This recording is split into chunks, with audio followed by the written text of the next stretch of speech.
don't get upset. The best way is to be their friends.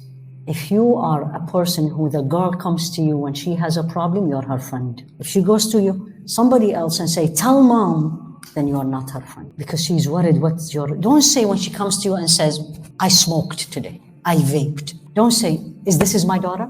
This is what I... And what people will say, she will never say anything. Change your face. Don't say it's okay because it's not okay. But say, let's talk about it.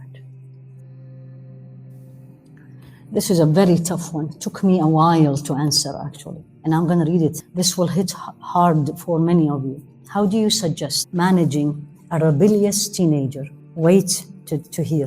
14-year-old who's currently anti everything her parents likes, most importantly, Islam. She complains a lot when we take her to Islamic lectures, refuse to wear hijab in those settings.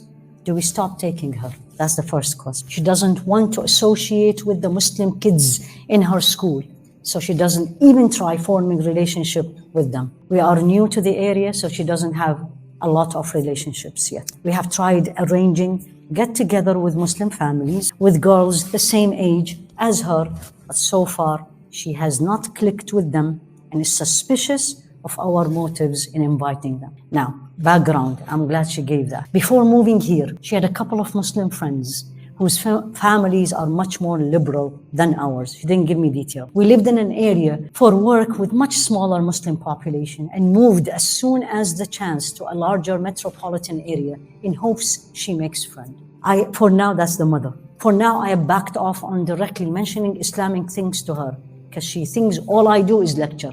And I am just working on strengthening my relationship with her as a person. Now, mother feeling. I feel so sad because I have tried my best since she was a baby to expose her to Islam from Sunday school, weekday Islamic classes, learning Arabic, reading Quran and Islamic children books in home, listening to nasheeds, making our holiday fun and festive and educational. Unfortunately, she is very attuned to what outside society thinks, and she has picked up on these strains of anti-Islamic sentiment. In this situation, do you have any suggestion what to do? Deep breath, right? Yeah. Exactly, that's how I did when I read it. I'm not gonna look here and says how many of you are, no, I'm just kidding. This is very normal. It's very normal. I can't tell you how hard it's becoming for both, for the parents and for the children. Don't you think it's only hard for the parents? It's very hard for the children. They really want to please their parents, but the pressure on them is very hard. And I'm not defending them, but it's real. It's real. Just click on TikTok and see what they see. The pressure, even IG, all these influencers, right? Everything is against Islam. Everything is against Islam. So what do? This is a couple of things I said. I tried really to think hard. Number one, I'm just going to start from the end. The result of the children is not in your hand. That doesn't mean it's okay. These feelings are. But the result, how the children will grow up, how they will turn, is not in my hand or yours. You really have to live with this. Because the way we are attached to our children, part of it is because they are my children. So when people bring a negative comment about the child, you know who gets hurt first? The mother. Why? Why? Because I raised her. So as if they are criticizing me. We need to move away from this. The children, the end is not in your hands. Sayyidina Nuh, his son, is kafir. And Sayyidina Ibrahim, his father, was kafir. So number one, and you have always, literally in everything we do, the end result is not in my hand. Like I prepared all this and you all came in. Allah allowed it. Could have been that Allah will not allow it. This will not happen. So that's number one. Number two, come to the reality. This is a 14-year-old, which the hormones are on the peak, very sensitive. Do you remember when you were 14? Right? May Allah help our parents. Yeah. I mean, we are adult, but we are not adult yet, right? We think we know, and I'm not putting them down, but we all were 14 years old. We think we know reality. We don't know, right? But we think we know, especially these days, everything is available. I go and read and I say it. And also, especially living here, girls especially more than boys, the issue of identity, who they are. I'm not talking about the other identity. I'm talking them. Are they Muslim? Are they non-Muslim? Are they practicing? Are they non-practicing? Where do they fit? The last couple of times when I'm with the youth here, that's the commonest question comes out. Fit in. This is what this girl is trying to do. How easy it is, you go to a 1,000 school, 1,000 student school, and everybody looks at you and make fun of you. Yani, what can you be?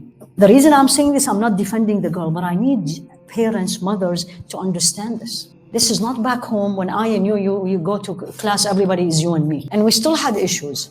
She's probably the only one. So what do we do? Number one, you come to this not comparing her with you and what you were those days. It's not those days, not even 10 years ago. 10 years ago was much easier. I'm sure you all know this.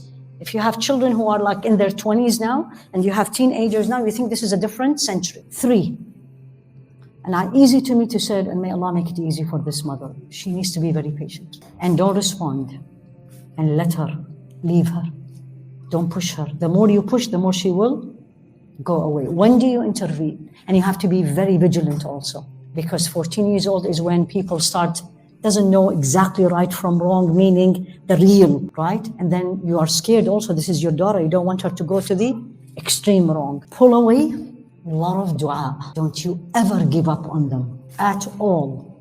And never, especially when you get upset, because you know sometimes how they respond. And when they respond, you get so nervous and you get so angry. Don't you ever make dua negative, because you don't know what Allah and when Allah is listening. There is a very famous, he just died recently actually. He was in Jeddah and I remembered I attended a Jumu'ah khutbah about that. He was completely paralyzed. One time he really upset his parents. He lied and they knew he was lying. His mother said, go, may Allah break your back. He went diving and he fractured his neck and he was completely paralyzed, completely from here. Then he became one of the best da'iyah, because he always say, it's my mother's dua. And the whole Jum'ah khutbah was about, don't do dua on the contrary. Ruh Allah yahdik.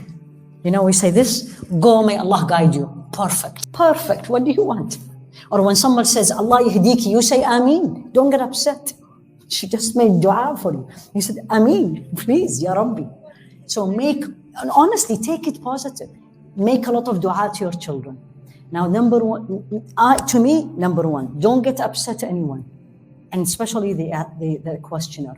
You need to be the example, the role model. And I'm talking about the role model. Your relationship with Allah has to be there. Your dress code, your Islam, your salah, right? What does that? That doesn't necessarily mean she'll follow you. But at least when you make your dua, Allah will respond. And you know Allah will never let you down. Because you turn to him and says, I did everything you want from me. Not with the child, but with me and you. In case, again, I don't know the woman, but in case, and you need to go back, because this could be the sign that Allah wants you back. When Allah make me go through difficult time, the first question I say, what did I do? Don't blame people. What did I do? And show me, Ya Rabbi, and show me what you want from me. So look at yourself, make a lot of dua, keep reminding yourself the end result is not in your hand. Be very patient, pull back. A lot of this age, boys and girls, right, they want to do it their way. But also keep an eye, because there's limit. You don't want them to go. It is not easy. I had a friend of mine said, I wish I can put them, don't laugh.